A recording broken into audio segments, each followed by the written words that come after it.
Welcome to the second episode of the Disposable Reviewer, who I think is me. I'm not sure. But there's no doubt that this guy is Manni-kin, the lead guitarist of the Disposable band, and co-host to the Disposable Reviewer show. Hey Manni-kin, have you ever been to Disneyland?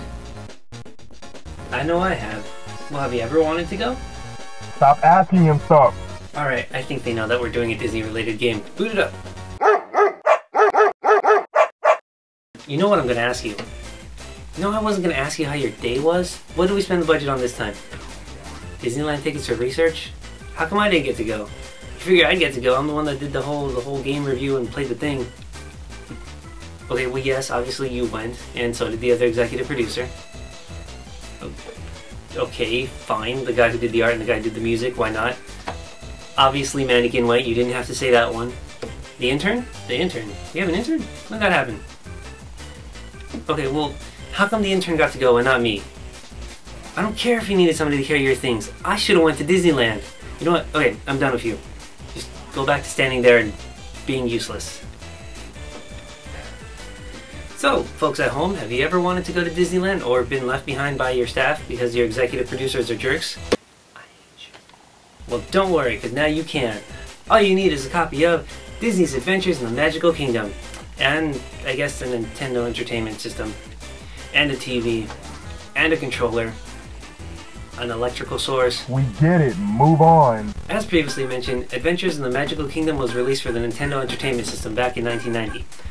It wasn't released in Japan, at least that's what Wikipedia says, and since I do the research and I'm lazy, and the Disposable crew is useless, that's pretty much the extent of what I'm gonna try to dig up on this. I guess Mickey Mouse is feeling extra patriotic that year. America. Now, let's check out that cover. It's the Disney Castle, with fireworks. That doesn't tell us a lot at all.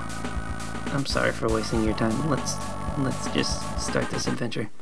So when you start up the game, you're outside of Disneyland. Aren't you excited? I know I am. So when you go to start, it's Goofy, and he looks kind of confused. It's like the game asked Goofy what the player's name is, and he just replied with a shrug. Anyway, since Disposable Reviewer is too long, let's go with the reviewer and let's start adventuring.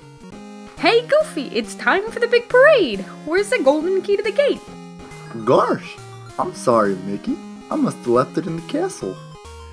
Don't worry, Mickey. Let's go to the castle right now. Wait a minute, Donald. We need 6 silver keys to open the castle gate, and well, I'm not sure where I left them. But they're somewhere in the Magic Kingdom. What? You mean we're gonna find those 6 keys? Maybe you can find the 6 keys for us. 5 are in attractions, but you will have to ask around for the 6th one. I'm sure you can do it, but please hurry, the parade can't go on without him. Wait, you want me to find all 6 keys? What are you 3 going to be doing this whole time? And why even need 6 keys for one gate? Is that for security reasons? Because that seems more troublesome than useful. And even if it was for security reasons, why would you give all 6 of them to Goofy? That seems irresponsible. It's freaking Goofy. How can you trust him with those? I mean, at least have some spares. It's a situation. You know this is going to happen at one point. Are you questioning Mickey Mouse? No, sir. No.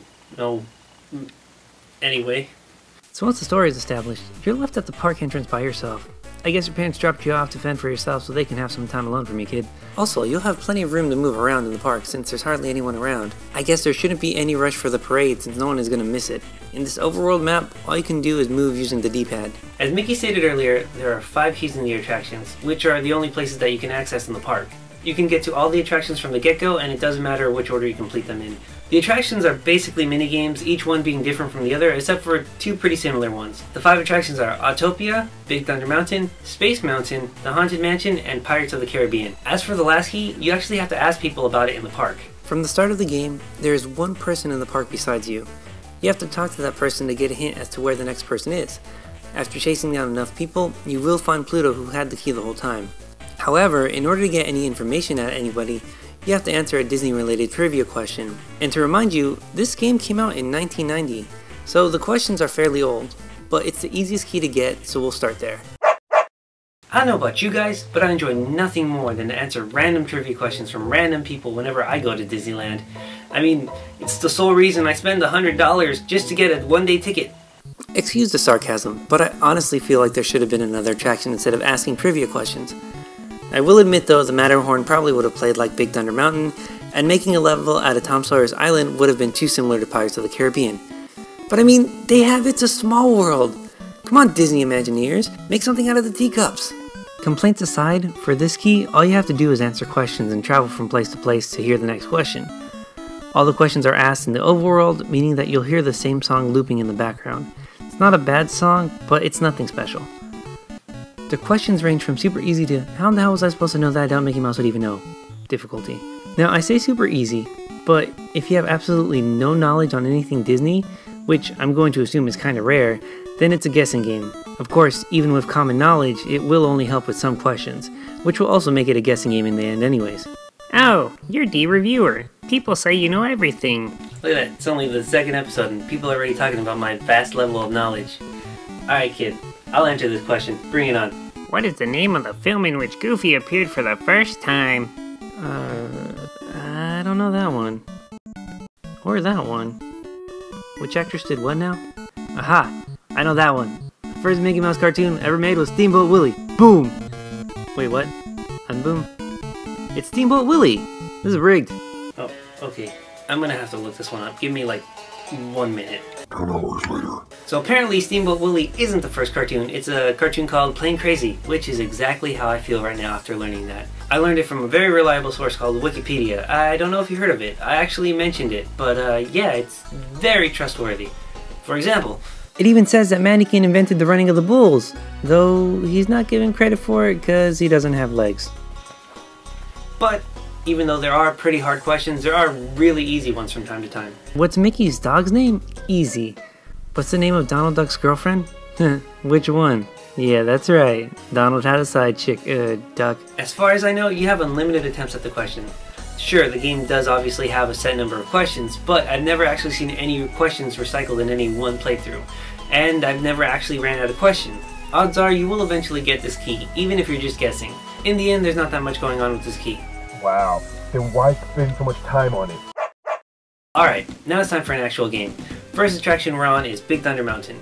And just like the real life ride, you're on a train, you're in the mountains, you're on some tracks. This is probably the second easiest key to get, since it's the only one I got as a kid besides the questions key. The controls are simple in this game. When the track splits, all the player has to do is press left or right. The key to this game is braking. By pressing B, you can slow down to avoid rocks and barriers. If you take damage 3 times, you lose and get ejected from the ride. At the start of each ride, Mickey will greet you, sometimes in costume. He doesn't tell you much for this ride, but he does say which station you need to go to actually get this key. If you end up in the wrong station, which is different each time you start a new game, it'll count as a death. Also, going into any dead ends along the way will result in your death. I don't know what's going on with this attraction not being finished, but you always come back, so death means nothing in the magical world of Disney, unless it's like the Lion King or something. Gotta stay strong, Disposable. Don't cry. It's only Mufasa. Okay, no. There isn't much to this ride. You go down a hill, avoid some rocks, make it into the wrong station a couple of times, then once you get it down, it's easy to get to the goal. All you really do is pick which way to go and brake when you need to. Sure, there is a timer going in the corner, but it never actually ran out of time before. I guess it's just there to prevent players from braking the whole way down. The track never changes, and once you have it down, this is more of a minor inconvenience than a game. Now, I'm not saying it's terrible, but it's not that great. It's just okay. The music isn't bad, I think it fits well with the stage, which actually looks pretty good. The scenery changes throughout the whole ride, always to something new as you go along. There is an area with water, fossils, pigs, even a minecart graveyard. I mean, sure, it's pretty much brown the whole way down, but that's how the ride is, and the green and blue sprinkled in there really helps. Overall, you might have a small amount of fun, but only for a few minutes. Once you reach the end, you are presented with a key by... Goofy? Goofy had the key the whole time? Don't act like you're somebody else, jerk. You made me risk my life for a key you said you didn't have. You know how many times I died and came back just to get this damn key? The next easiest ride is Autopia. You'll be racing in an actual race. And unlike the ride today, you're not on rails. Which makes a lot of sense. I mean, if you were on rails, all you would have to do is hold the go button and the game would take care of the rest of it for you. Although you're not glued to a rail, you are limited on where you can go since it is a race. There are forks in the road, but they don't take you anywhere new. You will always be on the same course no matter which path you take. The track never changes, just like Thunder Mountain, so once you have the course down, there isn't too much of a challenge. Now, since this is a race, other racers will bump into you and be a nuisance, but they don't actually indicate which place you're in since it doesn't matter anyways. All you have to do is finish the race within the time limit and not fall off of the course. Basically, as long as you survive this death race, you get the key. And I'm not kidding when I say death race. Sure, there's no throwable weapons like in Mario Kart, but you can fall off the course, resulting in your death. This may not seem like a big deal since the course is closed off on the sides, but at certain sections, you can earn yourself a watery grave. Get ready for the race of the century. Pineapple Pete has challenged the player. The prize, one silver key that Pete has stolen and won't return. Why Mickey hasn't called park security is beyond me, but I'd be out of an announcer job if he did. Racers, ready, go! And everyone is out of the gates at an incredible speed, except for you, little red car. Player, that's you. That's right. At the start of the race, you are immediately dusted. You can build up speed by pressing the up button. Any head-on crash will slow you down or stop you completely, though you can't just build up your speed again. At one point, you do need to stop, and I mean completely. For some reason, they decided to let you race even though the track isn't finished. They are literally building a bridge right in the middle of the race, and if you don't stop, you will fall in the water and you will die. Also, I don't know about you, but the lava pits were always my favorite part of Autopia. Remember those from the ride? Yeah, me neither. But it does make it more interesting than just a plain racetrack. I will say the fountains in the middle of the track are pretty random though. I actually really like the music on the stage, and the little details are nice too, whether it's the little cows, the Mickey Mouse bushes, or even the little road hazard cones. There are even little ramps that let you jump, though you don't get anything from this. In fact, using the ramp can sometimes lead to your death if you end up in the grass. This attraction isn't so bad, but once you get it down, it's super easy. The only challenging part is learning how to stop.